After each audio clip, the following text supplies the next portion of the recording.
ജോയിയെ കണ്ടെത്താനുള്ള രക്ഷാദൗത്യത്തിന് നേതൃത്വം നൽകിയ NDRF സംഘം എങ്ങനെയുണ്ട് ഈ ഒരു എക്സ്പീരിയൻസ്? സ്വാഭാവികമായും പലതരത്തിലുള്ള വലിയ ദുരന്തങ്ങൾ രക്ഷാപ്രവർത്തനം നടത്തിയവരാണ്. പക്ഷേ മാലിന്യ കൂമ്പാരത്തിനിടയിലുള്ള ഈ രക്ഷാപ്രവർത്തനം എങ്ങനെ എക്സ്പീരിയൻസ്?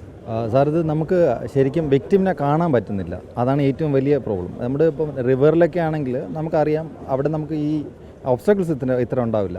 ഇവിടെ എന്ന് പറഞ്ഞാൽ നമുക്ക് 6 അടി ഹൈറ്റുള്ള ഒരു ടണലാണ്. ടണലിനകത്തോട്ട് പോകുന്നതോറും ടണലിൻ്റെ ഹൈറ്റ് കുറഞ്ഞു വരുവാണ്. First issue.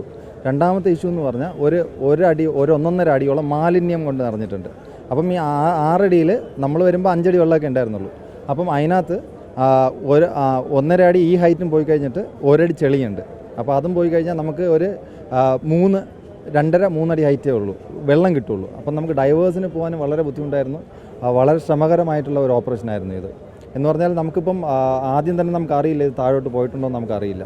അപ്പം അതുകൊണ്ട് ഇവിടെ തന്നെയാണ് ആദ്യം സെർച്ച് ചെയ്തത്. എനിക്ക് തോന്നുന്നു ഇന്നലെ രാത്രിയുടെ മഴയിലായിരിക്കും താഴോട്ട് പോയത്. അപ്പം ഇന്ന് നമ്മൾ ഇവിടെ നേവിക്കൊപ്പം ഇവിടെ ഞങ്ങൾ ഫയർഫോഴ്സ് ഉണ്ടായിരുന്നു, നേവി ഫയർഫോഴ്സ്, പിന്നെ ഞങ്ങളും കൂടെ ചേർന്നിട്ട് ഇവിടെ സെർച്ച് നടത്തുന്നുണ്ടായിരുന്നു. ഒപ്പം തന്നെ 2 ടീമിനെ താഴോട്ട് വിട്ടിട്ടുണ്ടായിരുന്നു. സബ് കളക്ടറിൻ്റെ നിർദ്ദേശം അനുസരിച്ചിട്ട് താഴോട്ട് വിട്ടിട്ടുണ്ടായിരുന്നു. അപ്പം അവിടെ ആരോ കണ്ടിട്ട് പറഞ്ഞിട്ടാണ് ബോഡി. എത്ര ടീമായിരുന്നു NDRFൻ്റെ ഇവിടെ വന്നിരുന്നത്? ഞങ്ങളുടെ ഒറ്റ ടീമേ വന്നുള്ളൂ. 30 അംഗ ടീമായിരുന്നു വന്നത്. പൊതുവേ ഈ മാലിന്യ കൂമ്പാരത്തിനിടയിലുള്ള ഇത്തരത്തിലുള്ള ഒരു രക്ഷാദൗത്യം ആദ്യമായിട്ടായിരിക്കാം. അതെ, ഇങ്ങനെ ഒരു ഓപ്പറേഷൻ ഞാൻ ആദ്യം തന്നെ പറഞ്ഞില്ലേ, ഇത് വളരെ ബുദ്ധിമുട്ടുള്ള ഒരു കാര്യമായിരുന്നു. സെർച്ചിന് നമുക്ക് വളരെ ബുദ്ധിമുട്ടായിരുന്നു. ഇപ്പം ഈ മാലിന്യം ഉള്ളത് കൊണ്ട് തന്നെ നമുക്ക് ഡൈവേഴ്സിന് പോയിട്ടാണെങ്കിലും ഇപ്പോൾ ഇവിടെ എവിടെയെങ്കിലും കുടുങ്ങി കഴിഞ്ഞാൽ വലിയ റിസ്ക് ആയിരുന്നു എടുക്കാൻ. നമുക്ക് വലിയ പാടുപെട്ടേ എടുക്കാൻ പറ്റുള്ളായിരുന്നുള്ളൂ. ഈ രക്ഷാദൗത്യത്തിന് വെള്ളത്തിലേക്ക് ഇറങ്ങിയ ആളുകളൊക്കെ പ്രതിരോധ കുത്തിവയ്പ്പുകളൊക്കെ എടുത്തോ?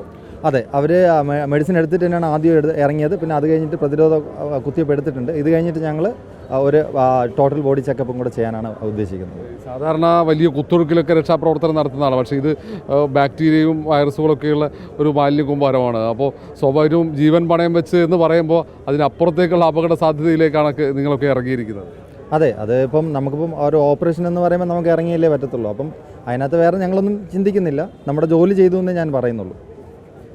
തീർച്ചയായും NDRF ആയാലും ഫയർഫോഴ്സ് ആയാലും ഇവർ ഇറങ്ങിയിരിക്കുന്നത് ഒരു കുത്തൊഴുക്കിലേക്കല്ല, അതിനേക്കാൾ അപകടമുള്ള വലിയ മാലിന്യ കുഴിയിലേക്കാണ്. കാരണം ഇവിടെ നഗരത്തിലെ മുഴുവൻ മാലിന്യം, പ്ലാസ്റ്റിക് മാലിന്യങ്ങൾ, നഗരവാസികൾ തള്ളുന്ന ശുചിമുറിയിലെ മാലിന്യങ്ങൾ ഉൾപ്പെടെ ഒഴുകിയെത്തുന്ന ഇടമാണ്. അവിടെയാണ് ഈ NDRFൻ്റെയും ഫയർഫോഴ്സിൻ്റെയും സ്കൂബ ഡൈവർമാർ ഇറങ്ങിയത്.